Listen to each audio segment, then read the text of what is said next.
at the Seattle Tesla dealership anti-Trump, anti-Musk protest this weekend, they did something a little different. People also showed up there and set up what they called a free debadging station for your Tesla, for people with, quote, Tesla regret. How do you take the badge, meaning like the emblem, off your Tesla? Well, you use a heat gun or a hairdryer to warm it up, soften it up.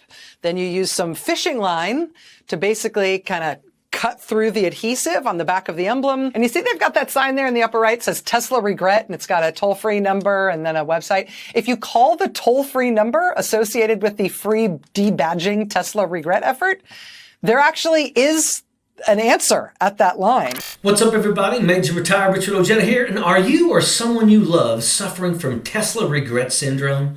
You may be entitled to emotional compensation. You think that's a joke? Think again. TRS is a condition afflicting tens of thousands of Tesla owners.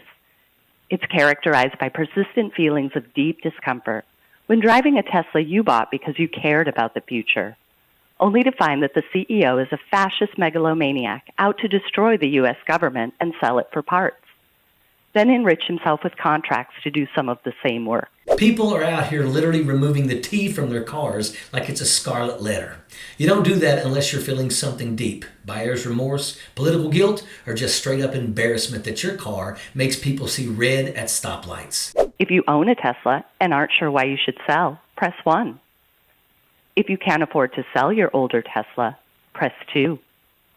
If you are simply attached to your Tesla and don't want to sell, press 3. If you own a Cybertruck, it's probably best for you to hang up now and deal with the latest recall.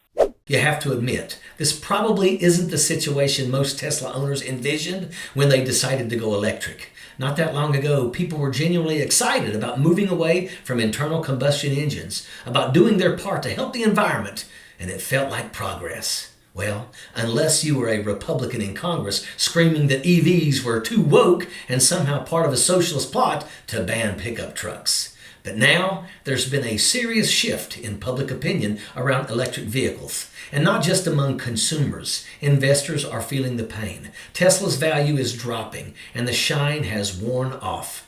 Elon Musk made himself, as you'll remember, the face of that Wisconsin judicial election. He took a drubbing there. There's now been a lot of data that's looked at that election that showed that for all the money that he spent on that conservative judicial Supreme Court candidate, that he actually hurt the candidate more than he helped the candidate. And the Trump administration very quickly has been kind of ditching Musk and decoupling itself from Musk because he's become so unpopular. And that brings us here to the moment when even seasoned professionals couldn't keep their composure. This wasn't some late night comedy sketch. This was a live MSNBC panel, Morning Joe, and the conversation turned towards Elon Musk. Not just his stock problems, not just the Dogecoin-fueled fantasy economics, but something deeper, something weirder. Financial analyst Steve Ratner had just laid out Musk's failures. The flailing Tesla stock, the fact that his so-called Department of Doge hasn't made a single meaningful dent to government spending, and then came that moment. Can we talk about his legions of children in the Wall Street Journal expose? Please, please. God. That he's DMing women on Twitter and saying, have my baby. What and is giving that? them his sperm. Oh. And then he told one of the women, this killed me, told one of the women that he expected her to have a C-section rather than a vaginal birth because that would impact the size of his child's brain. Now, this is a guy that not only is destroying his company, but more importantly, he is a weirdo. Senator Claire McCaskill, a longtime Morning Joe regular, could not hold back because the Wall Street Journal had just published a new report exposing the full scale of Musk's baby-making tech cult behavior, and it was just too much. This was the reaction, not from the internet, not from satire, but from MSNBC anchors, finance experts, and a U.S. senator. They recoiled because what they were talking about wasn't quirky. It wasn't eccentric. It was profoundly weird. And there we go. It wasn't just the numbers falling apart. It was Elon Musk's whole vibe imploding in real time. Tesla's stock is slipping. Dogecoin can't save him, and investors are starting to panic. But what really lit the panel up wasn't the finances. It was the Wall Street Journal report. Claire McCaskill couldn't let it slide. She brought up Musk's so-called legion of children, exposing the billionaire's freaky obsession with overpopulating the earth like he's auditioning for some dystopian Mars cult. Because we're not talking about a quirky billionaire with too much time on his hands. We're talking about a man who's out here DMing women, "have my baby," like it's part of his business model. We're talking about a dude trying to design the future through IVF contracts and C-section mandates, and then throwing tantrums when the kid doesn't come out as some genetically perfect tech bro mini-me.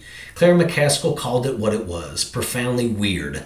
The whole panel just kind of recoiled. Because what do you say when the richest man in the world is treating parenthood like a lab experiment, trying to build an empire of children like it's a startup portfolio? This is the face of Project 2025's tech bro dream. A guy with a god complex, too much money, and a mission to reshape the world in his image. One Neuralink, one propaganda tweet, and one NDA baby at a time. And while the Morning Joe panel is doing damage control for their brains, Tesla owners are out here removing logos, dodging eye contact, and quietly peeling off bumper stickers like they're erasing a bad tattoo. Because nobody wants to admit that they bought into the cult of Elon. And that couldn't have been better portrayed than in Rachel Maddow's commentary about the Seattle organization's idea to offer Tesla owners a phone number to call for help. It's obviously a joke, but damn, it hits a nerve.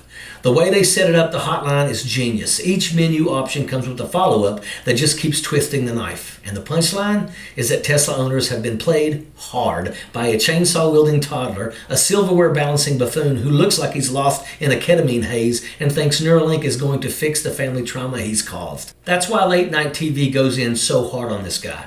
Elon Musk isn't quirky, he's a pariah. He's personally tanked the value of his own company, not because of the technology, but because of the unhinged behavior. He's brought so much chaos and irritation to Tesla owners and investors that this parody phone line starts to feel like an actual support group. And think about that for a second. If it were real people, how many people would be on that line right now trying to figure out how to quietly dump their Tesla without looking like a sucker? That's the legacy Musk is building, not innovation, buyer's remorse. There is absolutely no doubt Elon Musk is weird. We're talking full-blown government warning label weird. This is a man who, as a kid, walked around with emeralds in his pockets. Why? Because his dad owned an emerald mine in apartheid-era South Africa. You know, the kind of guy who said, "I'm not racist, I had black servants I liked." That's the world Elon grew up in. Wealth, control, and delusion, all passed down like family heirlooms. And the weird didn't stop there. Let's not forget, his dad had a child with his own stepdaughter. I mean, what the hell is in that family tree? Recursion? Elon's got his own issues too. Multiple kids, many estranged. One legally changed her name just to escape the Musk legacy altogether. And Elon, allegedly furious. Rumor has it, he's even wanted a refund because the kid turned out transgender.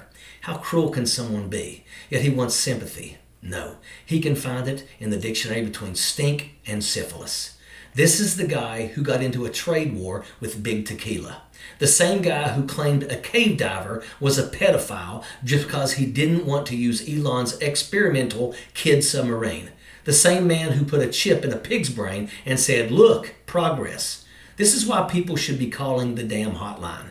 Because when the richest man in the world acts like a ketamine-fueled Bond villain, the least we can do is laugh while we back away slowly. So yeah, maybe you're out there feeling that Tesla regret syndrome creeping in.